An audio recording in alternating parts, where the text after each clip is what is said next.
మీ అందరు నేను కోరేది ఏంటంటే క్రికెట్ అందరికీ తెలుసు కదా, చూస్తారు కదా, అయితే ఆడతారు లేకపోతే చూస్తారు. గల్లీ క్రికెట్ అందరూ ఆడిన వాళ్ళే ఉంటారు ఇక్కడ దాదాపు.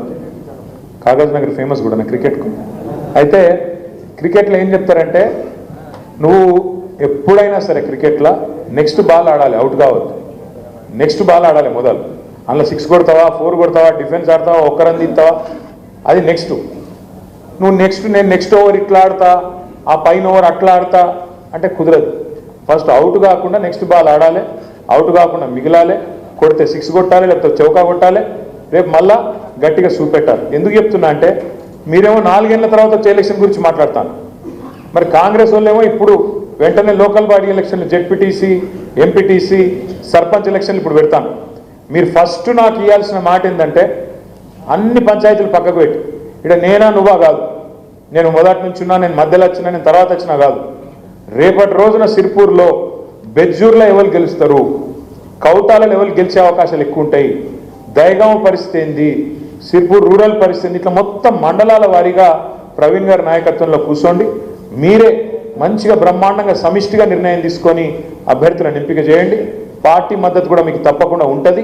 మీరు చేయాల్సిందల్లా మొదలు కొట్టాల్సింది, ఎక్కడ కోల్పోయిందాన్ని అక్కడనే దేవులాడుకోవాలి, ఎక్కడ పోయిందాన్ని ఆడనే దేవులాడుకోవాలి. మీరు రేపు 4-5 జెడ్పీటీసీ నాటకాలు వచ్చిరనుకో, ఇక మిమ్మల్ని ఇంకోటి అడుగుతాడు ఎవడ, పార్టీ కూడా ఇంకో గీనొత్తారట గాయనొత్తారట అని ఆలోచన చేస్తుందా? అట్లాంటి ఆలోచన రాదు.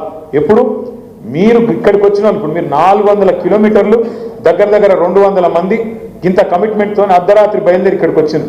తమ్ముడు మనోహర్ చెప్పిండు, మా భార్య అనేది బండి పోతుంది, నువ్వు ఎక్కువ జల్ది పో అన్నది చెప్తున్నాడు. నేనేమంటున్నాను, గంత ప్రేమ, గంత కమిట్మెంట్ ఉన్నప్పుడు మరి పక్కన మన పంచాయతీలు, మన చిన్న చిన్న ఇవన్నీ పక్కకు పెట్టి ప్రవీణనకే ఇప్పుడు నేను బాధ్యత అప్పచెప్తా. మీరు వెంటనే మీరు అర్జెంటుగా ఈ ఎలక్షన్లో మీ సత్తా మొదలు చూపండి. మళ్ళా కొడతాం. ప్రజలు చాలా కోపంగా ఉన్నారు, అది కూడా చెప్తున్నా మీకు నేను. ప్రజలు కోపంగా ఉన్నారు. కాంగ్రెస్ ఓడవడన్న ప్రచారానికి వస్తే తన్నటట్టే ఉన్నారు. నిజంగా చెప్తున్నాను, సెక్యూరిటీ లేకుండా రేవంత్ రెడ్డి దొరికినా కూడా తంతారు, గట్టి ఉన్నది కదా. నేను ఇంత చెప్తలేను, నేను చూస్తున్నా, నిజంగా చెప్తున్నా.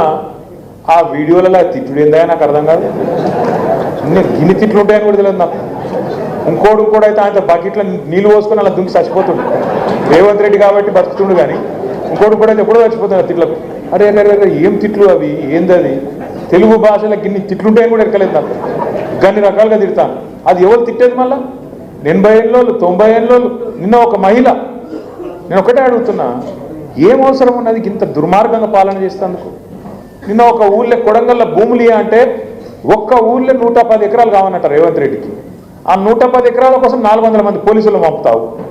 400 మంది ఊళ్ళో ఉన్నది పాపం ఎంతమంది ఉన్నారు వాళ్ళ తాండల, వాళ్ళంతా లంబాడ సోదరులు, లంబాడ ఆడబిడ్డలు. వాళ్ళ మీదకి మొన్ననే పగబట్టి 40 రోజులు జైలుకి పంపింది 40 మందిని. మళ్ళా సిగ్గు లేకుండా మళ్ళీ అదే ఊరికి 400 మంది పోలీసులను పంపి ఇది పోలీస్ రాజ్యం అన్నట్టు హుకుమత్ చేస్తూ ఉన్నాడు. ఇంకోవైపు నిన్న ఇక్కడ ఒక చెప్పుల దుకాణం కొట్టుకునేటోళ్ళు నాచారంలో.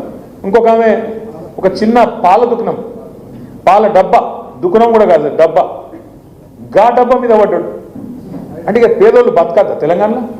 10 ఏళ్ళు కేసీఆర్ గారికి ఇట్లాంటి గలీజ్ పనులు ఏమైనా చేసిండా? పేదోళ్ళు కడుపులో పెట్టుకొని చూసుకున్నాడు.